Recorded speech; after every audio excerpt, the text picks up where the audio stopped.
இருக்கீங்களா? ஆமென். நீங்கள் நானும் சாதாரணமானவர்கள் அல்ல என்பதை இந்த நாளிலே நாம் அறிந்து கொள்ள வேண்டும். கர்த்தர் நம்முடைய கண்களை, ஆவிக்குரிய கண்களை, ஆத்மீக கண்களை கதித்திருப்பாராக. நாம் சிலராய் இருக்கிறோம், ஆனாலும் யானைக்கு தன் பலன் தெரியாது என்று சொல்லுவார்கள். அதுபோல சில விசுவாசிகளுக்கு தன்னுடைய பலன் என்ன என்று தெரியாமல் இருக்கிறார்கள், தெரியாமல் வாழ்ந்து கொண்டிருக்கிறார்கள். அதை நாம் கண்டுபிடிக்க வேண்டும், அதை நாம் அறிந்து கொள்ள வேண்டும், அதை நாம் புரிந்து கொள்ள வேண்டும். கிறிஸ்து இயேசுவை அறிகிற அறிவின் மேன்மைக்காக லாபமாய் தோன்றதையெல்லாம் நஷ்டம் என்று விட்டேன், குப்பையாய் எண்ணுகிறேன் என்று அவள் எழுதுகிறார். அல்லேலூயா.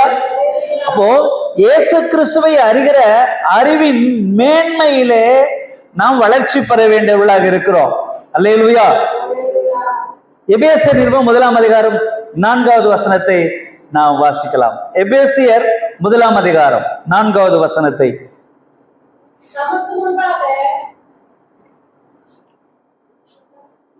தமக்கு முன்பாக அன்பிலே பரிசுத்தமுள்ளவர்களும் குற்றம் இல்லாதவர்களுமாய் இருப்பதற்கு அவர் உலக தோற்றத்திற்கு முன்னே கிறிஸ்துவுக்குள் உங்களையும் என்னையும் தெரிந்து கொண்டபடியே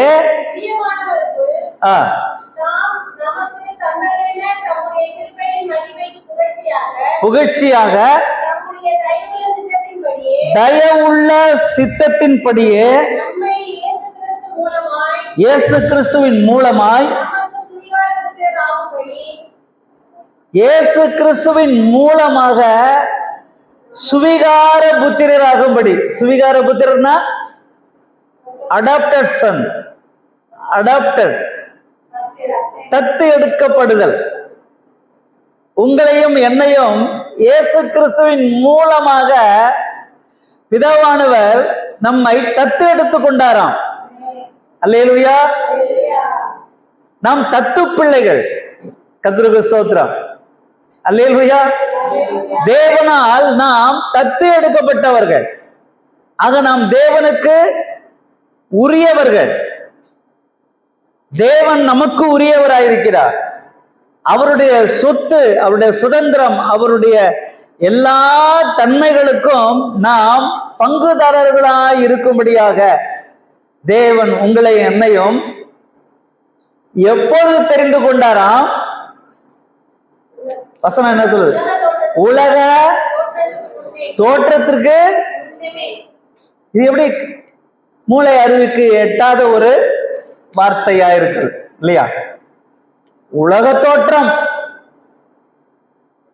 உலக தோற்றத்திற்கு. இப்ப உலகமே உண்டாகல, வானம் உண்டாகல, பூமி உண்டாகல, ஆதாம் ஏவாளும் உண்டாக்கப்படல.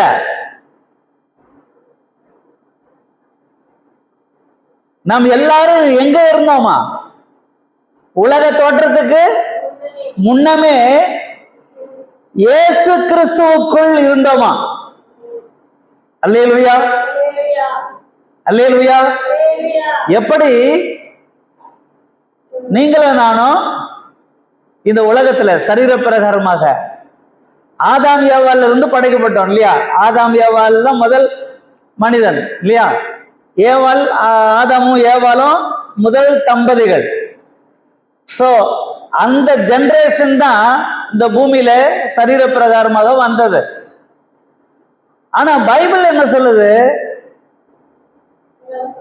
உலக தோற்றத்திற்கு. இது ஒரு நல்ல செய்தி. இதுவரை நாம் கேள்விப்படாத செய்தி. இதுவரைக்கும் யாரும் நமக்கு சொல்லி கொடுத்துருக்க மாட்டாங்க, பிரசங்கமும் பண்ணிருக்க மாட்டாங்க. இன்னைக்கு கர்த்தருடைய ஆவியானவர் நமக்கு இதை சொல்லிக் கொடுப்பாராக. இது ஒரு நல்ல ஒரு சப்ஜெக்ட், நல்ல ஒரு பாடம். இதை நம்ம புரிந்து கொண்டா கிறிஸ்துவுக்குள் நாம் யார் என்பதை அறிந்து கொள்வோம், புரிந்து கொள்வோம். கிறிஸ்துவுக்குள், அப்போ உலக தோற்றத்திற்கு முன்னமே கிறிஸ்துவுக்குள் நம்மை சூஸ் பண்ணிட்டாராம், தெரிந்து கொண்டாராம். அப்போ நீங்களும் நானும் கிறிஸ்துவுக்குள் உலக தோற்றத்துக்கு முன்னமே தெரிந்து கொள்ளப்பட்டவர்களானபடினாலேதான் நாம் அவருக்கு உரியவர்களாய், அவருக்கு சொந்தமானவர்களாய், அவருடைய பிள்ளைகளாய், அவருடைய தத்து பிள்ளைகளாக, அவருக்கு சொந்த ஜனமாக தேவன் உங்களை என்னையும் தெரிந்து கொள்கிறாராம். அல்லேலூயா, அல்லேலூயா. உலக தோற்றத்திற்கு முன்னமே. இதை மூளை அறிவிலே நாம் புரிந்து கொள்ள முடியாது, மூளை அறிவிலே அறிந்து கொள்ள முடியாது. மூளை அறிவிலே அது நமக்கு எட்டாததா இருக்கிறது, நம்முடைய அறிவுக்கு எட்டாததா இருக்கிறது. அந்த அறிவுக்கு எட்டாத அந்த அன்பை நாம் அறிந்து கொள்ள வல்லவர்களாக வேண்டும். அதே எபேசியர் நிருபத்தில் நாம் வாசிக்கிறோம். கர்த்தருக்கு ஸ்தோத்திரம். அறிவுக்கு எட்டாத ஒரு வார்த்தை வேதத்துல எழுதப்பட்டிருக்கிறது. என்ன? உலக தோற்றத்துக்கு முன்னமே. அப்போ இயேசு கிறிஸ்து கிமு கிபி என்று சொல்லுவார்கள் இல்லையா? உலகத்துல மனிதனாக வந்த அந்த சம்பவத்தை வைத்துத்தான் கிமு கிபி என்று சொல்லுவார்கள். ஆனால் கிறிஸ்து எப்போதிலிருந்தே இருக்கிறார், உலக தோற்றத்திற்கு முன்னமே இருக்கிறார். அல்லேலூயா. இது ஒரு நல்ல செய்தி. இது மூளை அறிவினாலே அறியாத காரியமா இருந்தாலும் விசுவாச அறிவிலே அறிந்து கொள்ள, விசுவாசிக்க வேண்டிய அத்தியாவசியமான முக்கிய காரியம். அல்லேலூயா, அல்லேலூயா. விசுவாசத்திற்கு கண்கள் இருக்கிறது, விசுவாசத்திற்கு ஒரு வாழ்க்கை இருக்கிறது. ஆக விசுவாசத்தினாலே நீதிமான் பிழைப்பான், சாக மாட்டான். ஆமென். நீங்களும் நானும் விசுவாசிக்கின்றவர்களுடைய கூட்டம். கர்த்தர் நாமத்துக்கு ஸ்தோத்திரம். அல்லேலூயா, அல்லேலூயா, ஆமென். ஆக உலக தோற்றத்துக்கு முன்னமே நம்மை ஆண்டவர் என்ன செய்தாராம்? தெரிந்து கொண்டார். கிறிஸ்து இயேசுவுக்குள் நம்மை தெரிந்து கொண்டார். கர்த்தருக்கு ஸ்தோத்திரம். ஆக நாம் விசேஷமானவர்கள். ஆமென். ஏதோ நம்ம கிறிஸ்தவ குடும்பத்துல பிறந்ததுனால நம்ம கிறிஸ்தவர்கள், அப்படி அல்ல. இந்த வேதத்தை நாம் என்றைக்கு விசுவாசிக்க ஆரம்பித்தோமோ, வேதத்தை நேசிக்க ஆரம்பித்தோமோ, இயேசுவை தன் சொந்த ரட்சகரா ஏற்றுக்கொள்ள ஆரம்பித்தோமோ, இயேசு ரத்தத்தினாலே நாம் என்றைக்கு கழுவப்பட்டோமோ, அவருக்கு சொந்தமாக்கி கொண்டோமோ, அன்று முதல் நாம் இயேசுவுக்கு உரியவர்கள். ஆமென். அல்லேலூயா. உலகத்தில் எவ்வளவு படித்தவர்கள் இருக்கிறார்கள், எவ்வளவு பணக்காரர்கள் இருக்கிறார்கள், எவ்வளவு அறிவாளி இருக்கிறார்கள். வாசிக்கலாம். மத்தேயு சுவிசேஷம் 11ஆம் அதிகாரம்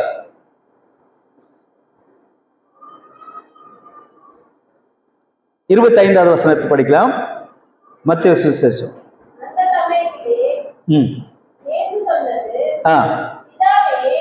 பிதாவே, இயேசு கிறிஸ்து நமக்கு எப்படி கற்றுக் கொடுக்கிறார் பாருங்கள். வானத்திற்கும் பூமிக்கும் ஆண்டவரே, பிதாவே, இந்த தெய்வ ரகசியத்தை ஞானிகளுக்கும் கல்விமான்களுக்கும், அப்போ இந்த ரகசியத்தை உலக தோற்றத்துக்கு முன்னமே கிறிஸ்துவுக்குள் தேவன் என்னை தெரிந்து கொண்டார். சொல்லுங்க பார்க்கலாம். உலக தோற்றத்திற்கு முன்னமே கிறிஸ்து இயேசுவுக்குள் தேவன் என்னை தெரிந்து கொண்டார் என்ற ஒரு ரகசியத்தை இங்க இயேசு நமக்கு கற்றுக் கொடுக்கிறார்.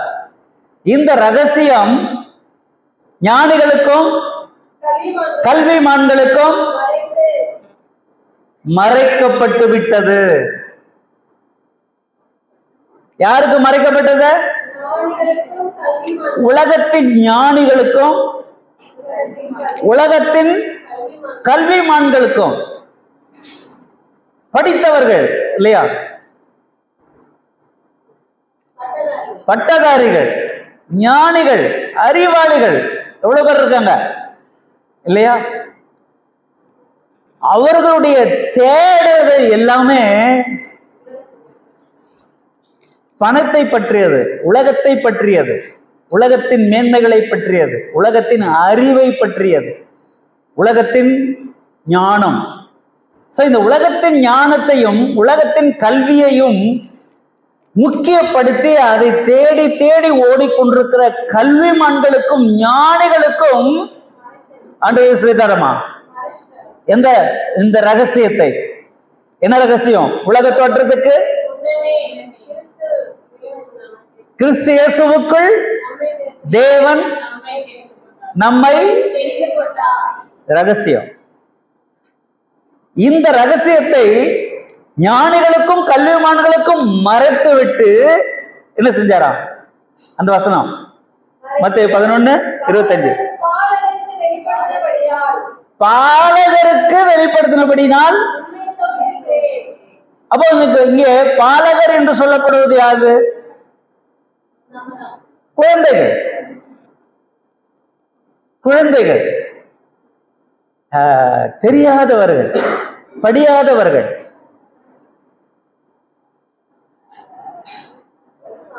சின்ன பிள்ளைகள் இல்லையா? நல்லது கெட்டது தெரியாது, புரியாத பாமரர்கள், படிக்காதவர்கள், ஏழைகள், மட்டமானவர்கள், கீழ்த்தரமானவர்கள், உலகத்தில ஒதுக்கப்பட்டவர்கள், வேண்டாதவர்கள், தள்ளப்பட்டவர்கள், ஒன்றுக்கும் உதவாதவர்கள், பலவீனமானவர்கள் இல்லையா? சோ பாலகர் என்று தேவன் அழைக்கின்றார். அல்லேலூயா. அப்போ பரலோக ராஜ்யம், ரட்சிப்பு யாருக்கு? ஞானிகளுக்கு இல்ல, கல்விமான்களுக்கு இல்ல, பாலகர்களுக்கு. அல்லேலூயா. இது ஒரு ரகசியம் அல்லவா? இது நான் சொன்ன வார்த்தை அல்ல, இயேசுவானவரே ஆமா சொல்லுகிற வார்த்தை. அப்பிதாவை நோக்கி ஜெபிக்கும் போது சொல்றாரு, நீர் ஞானிகளுக்கும் கல்விமான்களுக்கும் மறைத்து பாலகருக்கு வெளிப்படுத்தினபடினால். சின்ன கூட்டம், ஒரு சிறு மந்தை, சின்னவர்கள், தாழ்மை உள்ளவர்கள் இல்லையா? நேற்று பிறந்த குழந்தை போல வைத்துக்கீங்களேன். விசுவாசத்திலே, அன்பிலே, பரிசுத்தத்திலே நாம் எப்படி இருக்க வேண்டுமா? எப்படி இருக்க வேண்டுமா? அப்படிதான் இருக்கு. விசுவாசத்திலே எப்படி அவர்கள் அப்பாவையும் அம்மாவையும் குழந்தைகள் சார்ந்து வாழுது இல்லையா? எதுக்காக கவலைப்படுதா? எதுக்காக உட்கார்ந்து அழுவுதா? இல்லையா? அழுவுதான், அடம் முடிச்சுட்டு அழுவுது. ஸ்தோத்திரம் இல்லையா? ஆமா, ஏதோ ஒரு தேவைக்காக அது அழத்தான் செய்கிறது. ஆனாலும் கஷ்டமோ நஷ்டமோ எது வந்தாலும் அப்பா பார்த்துக்குவாங்க, அம்மா பார்த்துக்குவாங்க அப்படின்ற நம்பிக்கை, விசுவாசம், அதிலே அந்த குழந்தை வளர்கிறது இல்லையா? அதுபோல கர்த்தருடைய காரியத்திலே நாம் பாலகர்களாய் இருந்து கீழ்ப்படிய வேண்டும், கற்றுக்கொள்ள வேண்டும். அவைத்தான் பேதுரு எழுதுறாரு. 1 பேதுரு 2ஆம் அதிகாரம், 1 பேதுரு 2ஆம் அதிகாரம் 3வது வசனம் பாருங்க. 1 பேதுரு 2ஆம் அதிகாரம் 3வது வசனம். நீங்கள் வளரும்படி பாலகர்களைப் போல, புதிதாய் பிறந்த குழந்தைகளைப் போல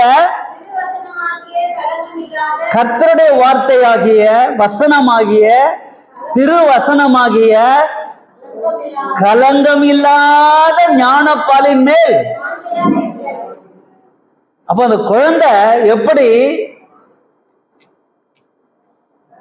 பாலுக்காக இல்லையா வாஞ்சையோடு தாகத்தோடு, அது பசி நேரத்துல அந்த குழந்தை அலையிறத பார்த்திருப்பீங்களா? அந்த பசிக்கு அந்த பால் லேட் ஆனாலும் அந்த பாலுக்கு கைய கால வச்சு வச்சு என்ன செய்யுது?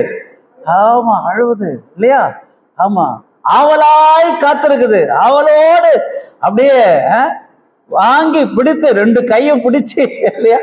ஆமா, வாஞ்சை, அப்படி ஒரு ஆசை, அப்படி ஒரு வாஞ்சை விசுவாசிகளாக நமக்கு ஆண்டுடைய வசனத்தின் மேல் வரணுமா? அல்லேலூயா. இன்னைக்கு பைபிள் படிச்சீங்களா சிஸ்டர், பிரதர்? எங்க ஐயா டைம் கிடைக்குது சோதரம், வேலையே சரியா இருக்குது சோதரம். அல்லேலூயா. அப்படி சொல்லக்கூடாது. ஏன்னா அது என்ன? கலங்கம் இல்லாத ஞான பாலு. அல்லேலூயா. என்ன பாலு? ஞான பாலு. கர்த்தருக்கு ஸ்தோத்திரம். அப்போ அது நீங்க எவ்வளவு படிக்கிறீங்களோ, எவ்வளவு குடிக்கிறீங்களோ, அவ்வளவு நமக்கு என்ன கிடைக்கும்? ஞானம் கிடைக்கும். ஞானத்துல ஒரு பலம் கிடைக்கும். அல்லேலூயா. நிறைய விசுவாசிகள் இதிலே பலவீனர்களாக இருக்கிறார்கள். ஸ்தோத்திரம். சமயம் வாய்த்தாலும் சமயம் வாய்க்காமல் போனாலும் என்ன செய்யணும்? இந்த ஞானப்பால குடிக்க மறந்துடக்கூடாது. கர்த்தருக்கு ஸ்தோத்திரம். அல்லேலூயா. ஒரு நாளைக்கு எத்தனை வேளை சாப்பிடுறோம்? குறைஞ்சபட்சம் 3 நேரம் சாப்பிடுறோம் இல்லையா? ஸ்தோத்திரம். அல்லேலூயா. குறைஞ்சபட்சம் ஒரு 3 அதிகாரமாச்சும் படிக்கணும்ல பைபிள்ல. அதானே நியாயம். அல்லேலூயா. ஸ்தோத்திரம். ஆமென். படிச்சு பாருங்க. அது ஞானப்பால், அதை குடிங்க. கர்த்தருக்கு ஸ்தோத்திரம். திருவசனமாகிய கலங்கம் இல்லாத ஞானப்பால் நான் எழுதல, பேதர் எழுதுறாரு. இயேசுநாதர் கூடவே சுத்தி தெரிஞ்சவர் அவரு. இயேசுநாதரை 3 முறை மறுதளிச்சவரு. மறுதளிச்சுட்டு அதுக்கப்புறம் மனம் கசந்து அழுது ஒப்புரவானவர், மன்னிப்பை பெற்றுக்கொண்டவர். அல்லேலூயா. அவரு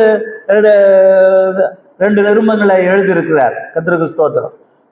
அவர் பண்ண ஒரே பிரசங்கத்துல எத்தனை பேர் ரட்சிக்கப்பட்டாங்க தெரியுமா? சத்தமா சொல்லுங்க. இன்னைக்கு 3000 பிரசங்கம் பண்றோம். ஒரு ஆத்மா வர்றது ரொம்ப கஷ்டமா இருக்கு இல்லையா? கர்த்தருக்கு ஸ்தோத்திரம். அப்போ நீங்களும் நானும் ஆண்டவருக்குள்ள பலனடைய வேண்டும். ஆமென். அல்லேலூயா. அதே பேதுரு என்ன எழுதுற பாருங்க, 1ஆம் அதிகாரம் 20வது வசனத்துல. 1ஆம் அதிகாரம் 20வது வசனம். உலக தோற்றத்திற்கு முன்னே யாரு? கர்த்தராகிய இயேசு கிறிஸ்து எப்பொழுது குறிக்கப்பட்டவர்? உலக தோற்றத்திற்கு முன்னே குறிக்கப்பட்டவராயிருந்து தமது மூலமாக அண்ட சராசரங்களை படைத்த சர்வலோகத்தின் அதிபதியாகிய சர்வேஸ்வரன். அல்லேலூயா. அல்லேலூயா. அல்லேலூயா. அதுதான் சொல்றாரு, முன் குறிக்கப்பட்டு தமது மூலமாய் தேவனிடத்துல. நீங்களும் நானும் யாரு? இயேசு கிறிஸ்துவின் மூலமாக தேவனிடத்தில் விசுவாசமாயிருக்கிற உங்களுக்காக இந்த கடைசி காலங்களிலே. அல்லேலூயா. யாருக்காக இயேசு கிறிஸ்து வெளிப்பட்டார்? உலக தோற்றத்துக்கு முன்னமே முன்குறிக்கப்பட்டு கிறிஸ்து இயேசுவுக்குள்ளே தேவன் தமது மூலமாக தேவனிடத்தில் விசுவாசமாய் இருக்கிறவர்களுக்காக இந்த கடைசி காலங்களிலே, என்ன வார்த்தை பாருங்க, அருமையான வார்த்தை. ஆண்டவராய் இயேசுவானவர் ஜெபம் பண்ணும்போது யோவான் 17ஆம் அதிகாரத்திலே வாசிக்கல. யோவான் 17ஆம் அதிகாரம்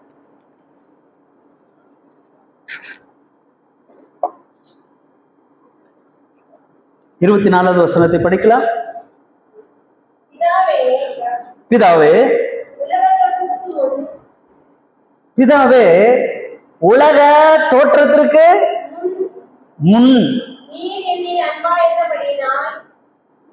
என்னங்க, உலகமே படைக்கப்படல, உலகமே உலகம் தோன்றல. உலகம் தோன்றுவதற்கு முன்னாலுமே பிதாவாகிய தேவன் தன் குமாரனாகிய இயேசுவின் மேல என்ன அன்பு வைத்திருந்தார். அந்த அன்பின்படியே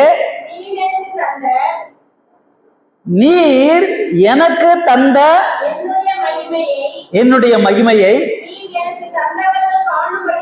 நல்ல கவனிங்க, இந்த இயேசுவை ஏற்றுக்கொண்டவர்கள் எல்லாரும் ஆண்டவர் உங்க மேல என் மேலையும் உரிமை பாராட்டுறார்.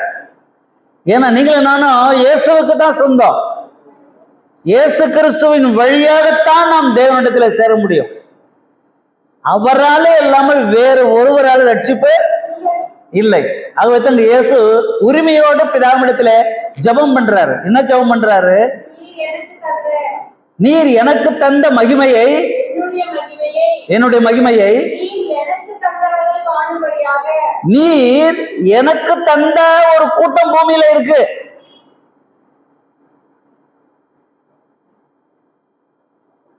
இயேசு எவ்வளவு உரிமையோடு பேசுறாரு பாருங்க. நீர் எனக்கு தந்த, எனக்கு தந்தவர்கள் காணும்படி. நல்ல கவனிங்க அந்த வார்த்தைய, நான் எங்கே இருக்கிறேனோ. எவ்வளவு முக்கியம் பாருங்க, எவ்வளவு முக்கியம் பாருங்க. இயேசு எங்கே இருக்கிறாரோ அங்கதான் நம்ம இருக்கணும். புரியுதா உங்களுக்கு? புரியலன்னா மறுபடியும் கேளுங்க, நான் சொல்லித்தாரேன். இயேசு எங்கே இருக்கிறாரோ அங்கே யாரு? நீர் எனக்கு தந்தவர்கள். அப்ப உலக தோற்றத்துக்கு முன்னமே கிறிஸ்துவுக்குள் உங்களை என்னையும் தேவன் தெரிந்து கொண்டதுனாலே நீங்களும் நானும் யாருங்க? நாம் இயேசுவுக்காக தரப்பட்டவர்கள், கொடுக்கப்பட்டவர்கள். நாம் சாதாரணமானவர்கள் அல்ல. நம்முடைய ஆவியிலே நாம் அதை விசுவாசிப்போம். ஆமென். விசுவாசித்தால் தேவனுடைய மகிமையை காண்போம். ஆமென். அல்லேலூயா. நான் எங்கே இருக்கிறேனோ அங்கே நீர் எனக்கு தந்தவர்கள் இருக்கணும்னு இருக்க இருக்க. அல்லேலூயா. அப்போ ஏசப்பாவுக்கு என்ன ஆசை? நான் எங்க இருக்கிறேனோ அங்க எனக்கு தரப்பட்டவர்கள், என் மூலமா பரலோகத்துக்கு வர்றவங்க எத்தனை பேரோ அத்தனை பேரும் தேவனுடைய பிள்ளைகளாகும்படி அவளுக்கு அதிகாரம் கொடுக்கிறார். அல்லேலூயா. இயேசு கிறிஸ்துவானவர் பண்ணின ஜெபம். கர்த்தருக்கு ஸ்தோத்திரம். அல்லேலூயா. புரியுதுங்களா உங்களுக்கு? புரிந்து கொள்கிறவர்கள் பாக்கியவான்கள். ஆமென். நீங்கள் நானும் சாதாரண மக்கள் அல்ல. ஏதோ உலகத்துல அம்மா அப்பா வயிற்றுல நம்ம பிறந்துட்டோம், வளர்ந்துட்டோம், ஏதோ கொஞ்சம் படிச்சிட்டோம், ஏதோ 4 காசு சம்பாதிக்கிற அளவுக்கு தேவன் நம்மளை பாதுகாத்து இம்மட்டும் நடத்திட்டு இருக்காரு. ஸ்தோத்திரம். உலகம் எல்லாம் மாயை, பார்க்கிறவைகள் எல்லாம் அனித்தியமானவைகள், காணப்படாதவைகளோ நித்தியமானது. இப்ப நம்ம அனித்தியமான உலகத்திலே வாழ்ந்து கொண்டிருந்து நித்தியமானவைகளை தேடிக்கொண்டிருக்கிறோம். இப்போது நான் சொல்றது இந்த சத்தியம் நித்தியமானது.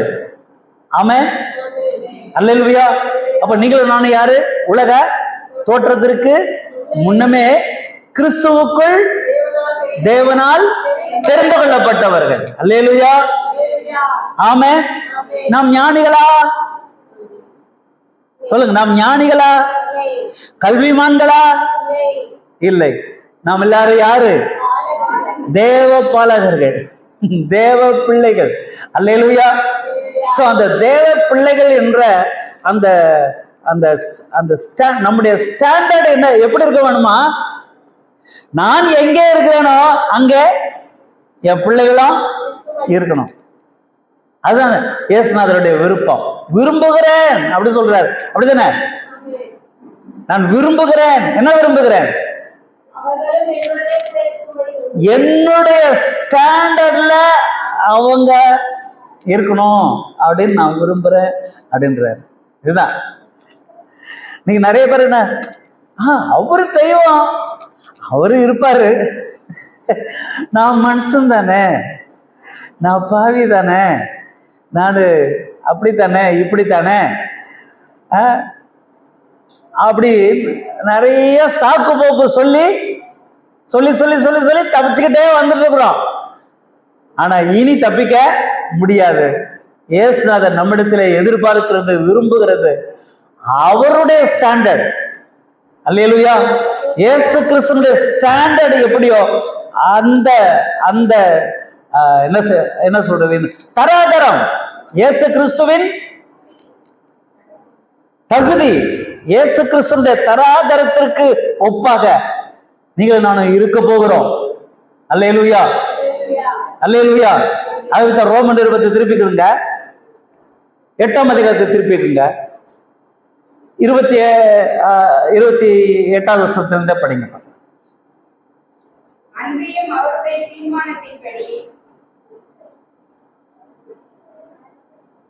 அவருடைய தீர்மானத்தின்படி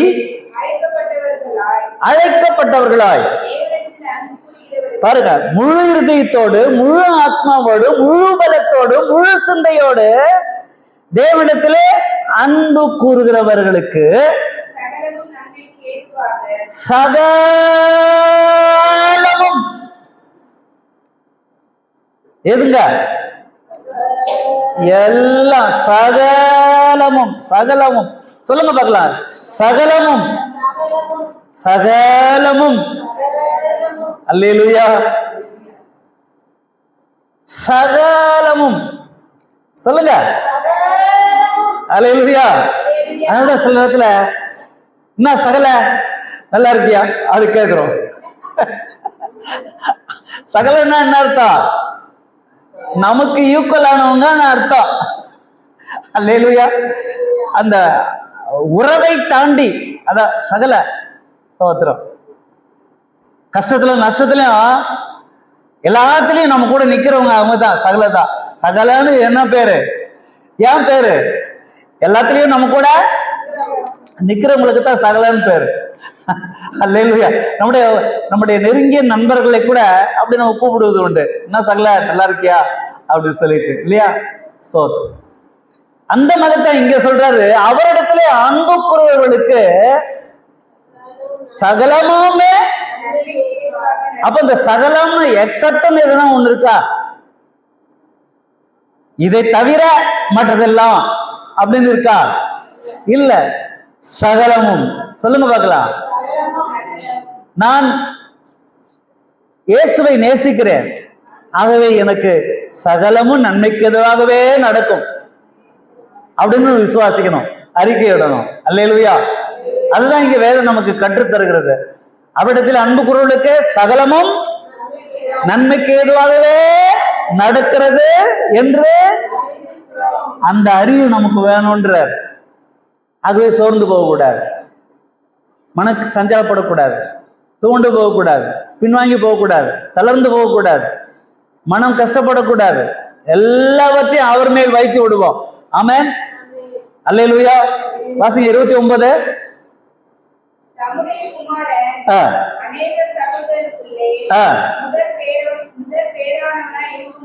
முதற் பேரானவராய் இருக்கும் பொருட்டு எவர்களை முன்னறிந்தாரோ. அப்போ இந்த முன்னறிதல் என்பது உலக தோற்றத்துக்கு, சொல்லுங்க, உலக தோற்றத்துக்கு அதான் முன்னறிந்து. எவர்களை முன்னறிந்தாரோ இயேசு கிறிஸ்துவின் சாயலுக்கு ஒப்பாக இருப்பதற்கு. ஏங்க நமக்கு தகுதியா? இயேசு கிறிஸ்துவின் சாயலுக்கு ஒப்பாக இருக்கும் பொருட்டு. அப்போ உங்களை என்னையும் உலக தோற்றத்துக்கு முன்னமே அவர் முன்குறித்தார். எதுக்காக முன்குறித்தார்? இயேசு கிறிஸ்துவின் சாயலுக்கு ஒப்பாக இருப்பதற்கு. சொல்லுங்க. இயேசு கிறிஸ்துவின் சாயலுக்கு ஒப்பாக இருப்பதற்கு மறுபடியும் சொல்றாரு, மறுபடியும் முன்குறித்திருக்கிறாராம். அல்லேலூயா. உங்களை என்னை ஆண்டவர் முன்குறித்திருக்கிறார். நாம் சாதாரணமானவர்களா? சொல்லுங்க, நாம் சாதாரணமானவர்களா? இயேசு உலகத்தை ஜெயித்தாரா? நீங்களும் நானும் உலகத்தை ஜெயிக்க வேண்டும். இயேசு சாத்தானை ஜெயித்தாரா? நீங்களும் நானும் சாத்தானை ஜெயிக்க வேண்டும். அல்லேலூயா, அல்லேலூயா. இயேசு மரணத்தை ஜெயித்தாரா? நாமும் மரணத்தை ஜெயிக்கவும். ஆமென். சோ இயேசு கிறிஸ்துவின் சாயலுக்கு ஒப்பாக இருப்பதற்கு முன்குறித்திருக்கிறார்.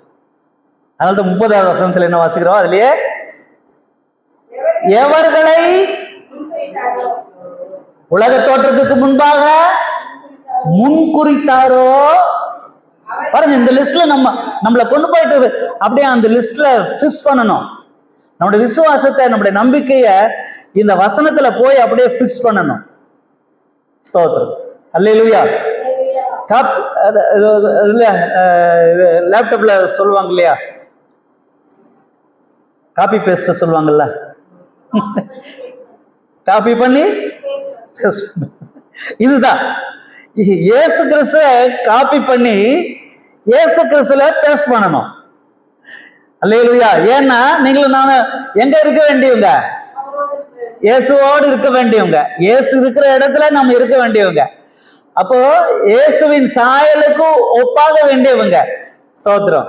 அது இயேசு கிறிஸ்துக்குள்ள இருந்த அந்த பரிசுத்தம், இயேசு கிறிஸ்துக்குள்ள இருந்த அந்த தாழ்மை, இயேசு கிறிஸ்துக்குள்ள இருந்த பிதாவை குறித்ததான அறிவு, இயேசு கிறிஸ்துவுக்குள்ள இருந்ததான அந்த தேவ அன்பு நமக்குள்ளேயும் வர வேணும்.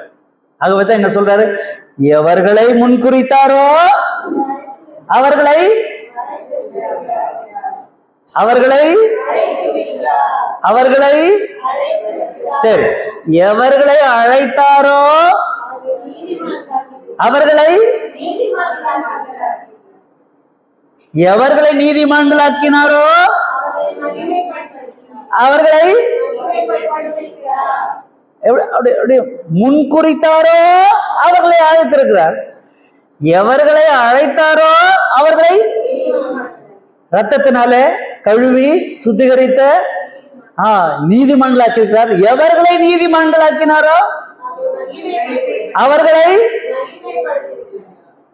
நீங்களும் நானும் யாரு? மகிமைப்படுத்தப்பட்டவர்கள். அல்லேலூயா. ஆமென். மகிமைப்படுத்தப்பட்டவர்கள் என்ன? உயர்த்தப்பட்டவர்கள். உயர்த்தப்பட்டவர்கள் தரம் தாழ்ந்தவர்கள் அல்ல, தரம் உயர்ந்தவர்கள், விலையேற பெற்றவர்கள், பரிசுத்தவான்கள், நீதிமான்கள், கர்த்தருக்கு உரியவர்கள். அல்லேலூயா. அப்படி பாருங்க, எவ்வளவு அழகா எழுதுறாரு பாருங்க. கர்த்தருக்கு ஸ்தோத்திரம் உண்டாவதாக. அல்லேலூயா. இப்போ உங்களை என்னையும் உலக தோற்றத்துக்கு முன்னமே என்ன செய்திருக்கிறாரு? முன்குறித்திருக்கிறார். ஆமென். அல்லேலூயா. கிறிஸ்து இயேசுவுக்குள்ளே நம்மை முன்குறித்திருக்கிறார். சோ முன்குறிக்கப்பட்டவர்களாகிய நம்மை அப்படியே விட்டுறல, அடுத்த ஸ்டெப்புக்கு அழைத்திருக்கிறார். அழைக்கப்பட்டவர்களை அப்படியே விட்டுறல, அடுத்த ஸ்டெப்புக்கு கொண்டு போறாரு. எங்க? நீதிமான்களாக அடுத்த ஸ்டெப்புக்கு கொண்டு போறாரு. அந்த நீதிமான்களோடு அப்படி விட்டுறது இல்ல, அவர்களை. அப்ப நம்ம சாதாரணமானவங்களா? சொல்லுங்க, சாதாரணமானவங்களா? அல்லேலூயா. அல்லேலூயா. அதனாலதான் வெளிப்படுத்தின விசேஷம் 2-3 வசனத்தை சொல்லி முடிக்கிறேன். வெளிப்படுத்தின விசேஷம் 13 அதிகாரம் 8வது வசனத்தை படிங்க. என்னதுங்க? உலக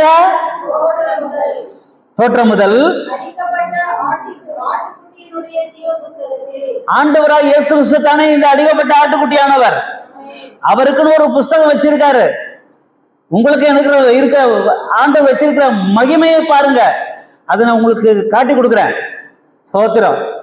ஆண்டவராய் இயேசு கிறிஸ்து என்ன உலக தோற்றம் முதல் அடிக்கப்பட்ட ஆட்டுக்குட்டியானவருடைய ஜீவ புஸ்தகத்திலே, நல்ல கவனிங்க, ஜீவ புஸ்தகத்திலே எழுதப்பட்ட கூட்டம் வேற, எழுதப்படாத கூட்டம் வேற. அந்த வசனத்தை குறிச்சுக்குங்க, வீட்டுல போய் நல்லா வாசித்து தியானம் பண்ணுங்க. அல்லேலூயா. ஆட்டுக்குட்டியானுடைய ஜீவ புஸ்தகத்திலே பேர் எழுதப்பட்டு இராத, ஐயோ, ஞானிகள், பூமியின் குடிகள் உள்ள ஞானிகள், கல்விமான்கள், அவங்க பேரு இதுல இல்ல. ஆட்டுக்குட்டியோட ஜீவ புஸ்தகத்துல அவங்க பேரு இல்ல. அப்போ ஆட்டுக்குட்டியோட ஜீவ புஸ்தகத்துல யார் பேர் மட்டும்தான் இருக்கும்? பாலகர்களுடைய பேர் மட்டும்தான் அதுல இருக்கும். அல்லேலூயா. எவர்களை முன்குறித்தாரோ அவர்களை அழைத்தார், எவர்களை அழைத்தாரோ அவர்களை நீதிமான்களாக்கினார், எவர்களை நீதிமான்களாக்கினாரோ அவர்களை, அவங்க பேரை ஜீவ புஸ்தகத்துல எழுதி மகிமைப்படுத்திருக்கார். அல்லேலூயா. ஆமா. சோ அவருடைய பேர் எழுதப்படாதவர்கள், அவங்க நிலைமை என்ன பாருங்க. யாவரும் அது மேல அந்த 13 மணிக்கத்துல வீட்டுல போயிட்டு அப்படியே மெதுவா வாசி பாருங்க. ஒரு மிருகம் இருக்கிறது, சமுத்திரத்திலிருந்து ஏறி வந்த ஒரு மிருகம். மிருகத்தை வணங்கினார்கள், சிலை வழிபாடு செய்தார்கள். அப்படி இருக்கும். அந்த மிருகத்தை அவர்கள் ஆராதனை செய்தார்கள், மிருகத்திற்கு துதிகளை செலுத்தினார்கள், மிருகத்திற்கு தூபம் காட்டினார்கள், மிருகத்திற்கு வணக்கம் செய்தார்கள். சோத்திரம். ஏன்? அவங்க பேரு எங்க இல்ல? அவங்க பேரு எங்க இல்ல? ஆட்டுக்குட்டியானுடைய புஸ்தகத்துல இல்லாதவர். எல்லாருமே அதனுடைய முத்திரையை தங்கள் சரீரத்திலே குத்தி கொண்டார்கள், அதை சாஸ்தாங்கமாக விழுந்து வணங்கினார்கள் என்றெல்லாம் வாசிக்கிறோம். அதிலேயே 17ஆம் அதிகாரம் 8வது வசனம் பாருங்க. வெளிப்படுத்தல் 17:8. நீ கண்ட மிருகம் முன்னே இருந்தது, இப்போது இல்லை, ஏறி வந்து நாசமடைய போகுது. அண்டர்லைன் பண்ணிக்கங்க. உலக தோற்றம் முதல் ஜீவ புஸ்தகத்தில் பேர் எழுதப்பட்டு இராத பூமியின் குடிகள் இருந்ததும் இராமல் போனதும் இருப்பதுமாயிருக்கிற மிருகத்தை பார்த்து ஆச்சரியப்படுவார்கள். யாரு யாரு ஆச்சரியப்பட்டு வணங்குவார்கள், தொழுது கொள்வார்கள்? ஜீவ புஸ்தகத்திலே எழுதப்பட்டிராத பூமியின் குடிகள். இன்னைக்கு எவ்வளோ ஞானிகள் இருக்காங்க, எவ்வளோ கல்விமான்கள் இருக்காங்க இல்லையா? அங்க போய் மொட்டை அடிச்சுட்டு வராங்க. எவ்வளோ ஞானிகள், எவ்வளோ கல்விமான்கள் இல்லையா? சிலைகளுக்கு முன்பாக விழுந்து பணிந்து கொள்கிறார்கள். எவ்வளவோ ஞானிகள், எவ்வளவோ பணக்காரர்கள், படித்தவர்கள் இல்லையா? கோடி கோடியாய் கொண்டு போய் உண்டியலிலே கொட்டுகிறார்கள். இன்றைக்கு அந்த மிருகம் எது தெரியுமா? பணம். அந்த மிருகம் என்ன? அல்லேலூயா. வீடு விடா வருது, பணம் கொடுத்துட்டு எனக்கு ஓட்டு போடு, எனக்கு ஓட்டு போடுன்னு சொல்லிட்டு. கர்த்தருக்கு ஸ்தோத்திரம் இல்லையா? ஸ்தோத்திரம். பணத்தை வைத்து அதிகாரத்தை சம்பாதிக்கிற மிருகம்.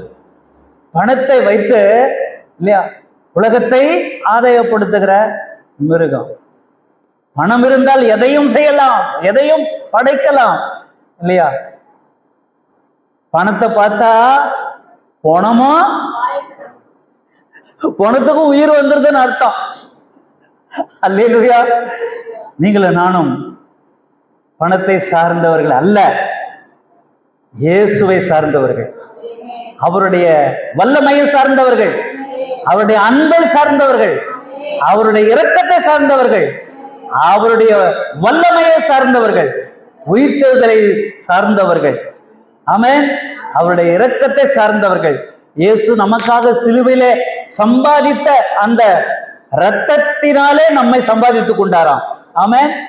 ஆகவே நாம் சாதாரணமானவர்கள் அல்ல.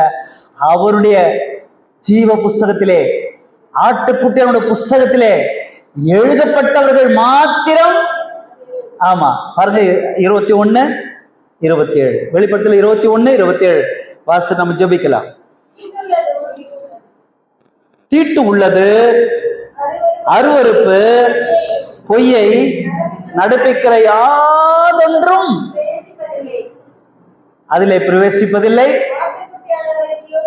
ஆட்டுக்குட்டியானவருடைய ஜீவ புஸ்தகத்திலே பேர் எழுதப்பட்டவர்கள் மாத்திரம்.